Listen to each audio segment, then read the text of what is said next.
ছয় নম্বর প্রশ্ন করেছেন, শেখ আমি আমার উপার্জনের কিছু টাকা শেয়ার মার্কেটে শেয়ার কিনে রেখেছি, ওই শেয়ারগুলো বিক্রি করে যে লাভ হয় ওই টাকা হালাল না হারাম জানাবেন। শেয়ার বাজার, যে শেয়ার কিনা, শেয়ার কেনার ক্ষেত্রে যে শেয়ারগুলি কিনেছেন সেই শেয়ারগুলি হারামের শেয়ার না হালালের শেয়ার।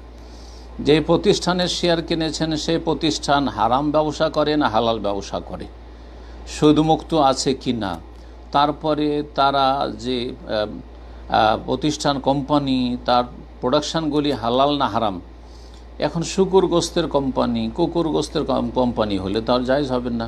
সুদি ব্যাংকের শেয়ার বাজার তাহলে তো হালাল হবে না, কিন্তু পেট্রোলিয়াম কোম্পানি তা কোনো অসুবিধা নেই। এই রকমই যে কোনো জায়েজ যদি প্রতিষ্ঠান হয় যেখানকার ব্যবসা বাণিজ্য জায়েজ, তাতে শেয়ার যদি কেনেন তো কোনো অসুবিধা নেই, যা লাভ